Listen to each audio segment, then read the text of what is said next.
সরকারের যে ধারাবাহিক ফেসিবাদী যে কায়দা, সেই কায়দাটাকে ব্যবহার করে কিন্তু এই কাজটা করা হয়েছে। সাবেক মন্ত্রী এমপিরা এটার সাথে জড়িত, সেই যতটুকু পারে ততটুকু কাজ করবে, কিন্তু সুযোগটা সকলের জন্য অবারিত। একটা টাস্ক ফোর্স বা যাই যে নামেই ডাকেন না কেন, সেটা গঠন করা, তারা সরকার গঠন করতে পারেন। তাদের মধ্যে কোনো ব্যক্তি বা কোনো গোষ্ঠী তারা এই মালয়েশিয়ান এটাকে আবার নতুন মোড়কে মালয়েশিয়ান ব্যবস্থা, এই সিন্ডিকেট ব্যবস্থা তারা নেওয়ার। আমিও রিড করবো ইনশাআল্লাহ আপনাদের দোয়ায়। আমি রিড করবো, যদি আমার যেহেতু মৃত্যুর ভয় আর নাই, আমার আগে একজন রিড করে মন্ত্রী তো অ্যারেস্ট হয়েছে, আর বাকিগুলো আপনারা যেভাবে আজকে কথাবার্তা বলছে, হয়তো আজকে এই মিটিংয়ের পরে সুফল আসবে, অনেকে অ্যারেস্ট হবে।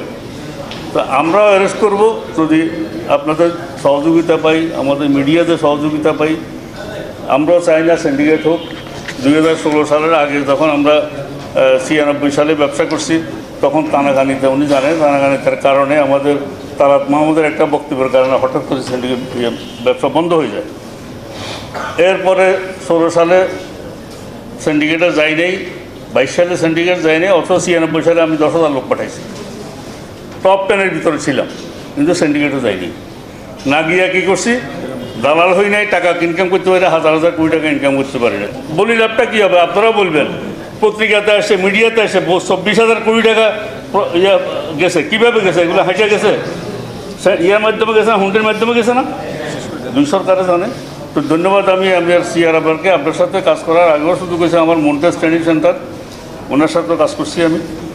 তো আপনার মাধ্যমে আজকে যেই উদ্যোগটা নিলেন, এই উদ্যোগের জন্য সবার পক্ষ থেকে, বাইরের পক্ষ থেকে, আমাদের ব্যবসায়ী মহলের পক্ষ থেকে আপনাকে ধন্যবাদ জানাই।